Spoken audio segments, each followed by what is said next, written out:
Imagine standing in the cold mud of the Western Front. It's Christmas Eve, 1914. The air is frozen, the trenches smell of damp earth and months of fear, and the distant echoes of artillery feel like a constant reminder that tomorrow is promised to no one. And yet, something begins to shift. Not in strategy, not in weaponry, but in the hearts of the men who had been fighting a war nobody truly understood. This moment, quiet, fragile, and almost unbelievable, would come to be known as the Christmas Truce. And today, I want to take you into that night, not just to understand what happened, but to understand what it can still teach us about the way we live, the choices we make, and the peace we often forget to give ourselves. In the early months of World War I, soldiers arrived at the front with the belief that the war would be over in weeks. Instead, they found themselves inside trenches carved out of misery, facing enemies doing the exact same thing, surviving. As Christmas approached, the cold grew sharper, food grew scarcer, and even the bravest spirits grew heavy. Then, almost impossibly, the guns began to fall silent. Some said the silence came first on the German side. Others said it came from the British trenches. But nearly all agreed on one thing. The stillness came before the singing. From the darkness, a single voice rose with a carol. Then another. Then dozens. And suddenly, the sound that filled no man's land wasn't gunfire, but harmony. What happened next could easily be mistaken for fiction. One by one, soldiers began to peek over the parapets. Then they stood. Then, slowly, cautiously, they walked out into the open. Imagine the courage. Not the courage of battle, but the courage to trust that the enemy walking toward you wasn't raising a weapon. Germans greeted British troops. British troops shook hands with the French. Some exchanged chocolate, tobacco, and photographs of loved ones. Others joined in makeshift football matches, the frozen mud becoming a temporary playing field. For a few hours, they weren't soldiers. They were human. And that's the part of the story we often forget. Under the uniforms, under the orders, under the fear, they were men who missed home, men who wanted peace, men who remembered what it felt like to simply be alive. The Christmas Truce wasn't just a historical anomaly.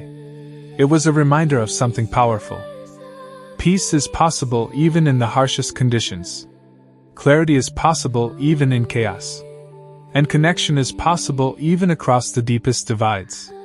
The soldiers didn't end the war.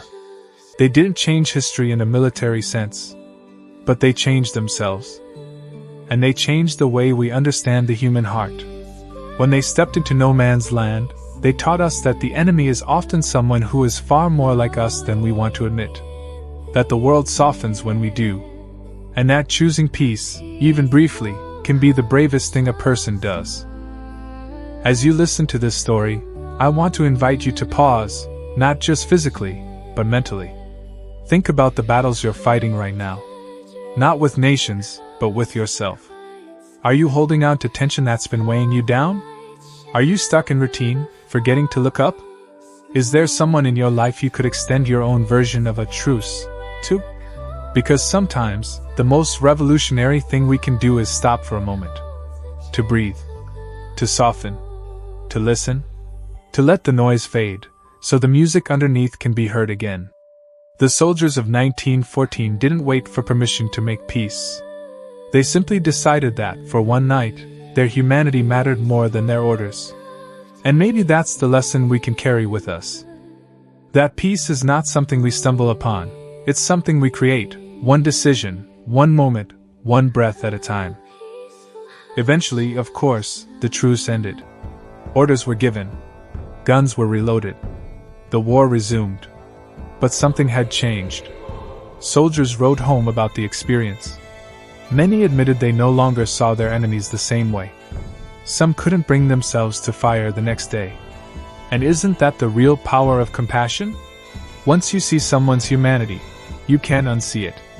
The world may pull us back into its noise, its expectations, its battles. But the peace we find, even briefly, leaves a mark on us that lasts. So as we close this story, I want to ask you, what would a truce look like in your life today? A moment of silence in your own inner battlefield? A pause from the pressure you put on yourself? A chance to reconnect with who you are beneath the armor you wear? You don't have to wait for the world to change to experience peace. You can create a small ceasefire inside your own heart, right now. And maybe, just maybe, that's how we honor the men who stepped into the cold in 1914, choosing connection over conflict, hope over fear, and humanity over war. Thank you for watching. If this message touched you, please like, subscribe, and share it with someone who needs a moment of peace today. And remember, even in the darkest trenches, light can still find its way through.